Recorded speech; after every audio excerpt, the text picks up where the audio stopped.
हे CCTV footage नीट बघा। काही कारण नसताना या गुंडांच्या टोळक्यानं बांधकाम साहित्याची कशी तोडफोड केली आहे ते नीट बघा। ही घटना घडली आहे पुण्यातल्या पिंपरी चिंचवड शहरातल्या वेताळ नगर परिसरात।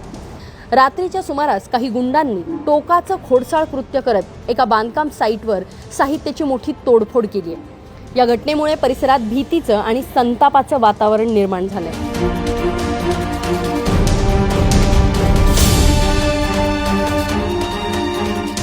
वेताळ नगरमधील एका नियोजित इमारतीच्या बांधकाम साईटवर ही घटना घडली। रात्रीच्या सुमारास काही तरुणांच्या टोळक्यानं परिसरात प्रवेश केला आणि कोणत्याही कारणाशिवाय या तरुणांनी तिथे असलेलं बांधकाम साहित्य, यंत्रसामग्री आणि इतर साधनांची तोडफोड केली आहे।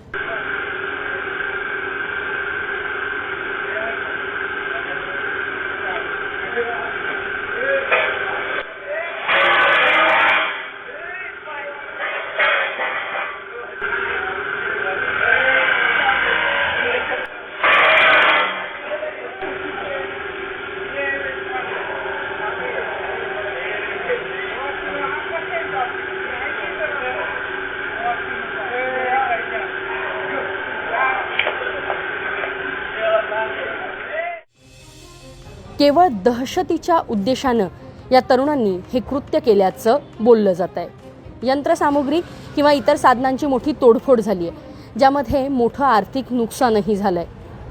गेल्या काही दिवसांपासून पिंपरी चिंचवड शहरामध्ये या तरुणांच्या टोळक्यांकडनं अशा प्रकारचे उपद्रव वाढतायत असं स्थानिकांचं म्हणणं आहे। भर वस्तीत अशा प्रकारे तोडफोड करून दहशत निर्माण करणाऱ्या या तरुणांच्या विरोधात पोलिसांनी कठोर पावलं उचलावीत अशी मागणी आता जोर धरू लागली आहे।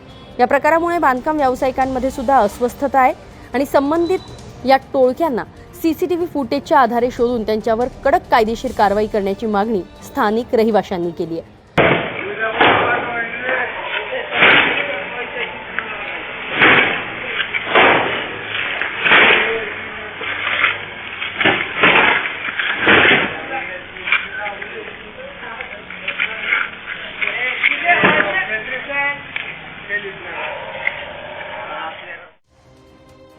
पिंपरी चिंचवड पोलीस या प्रकरणाचा अधिक तपास करतायत। पुण्याहून अश्विनी जाधव केदारी, लोकमत टीव्ही।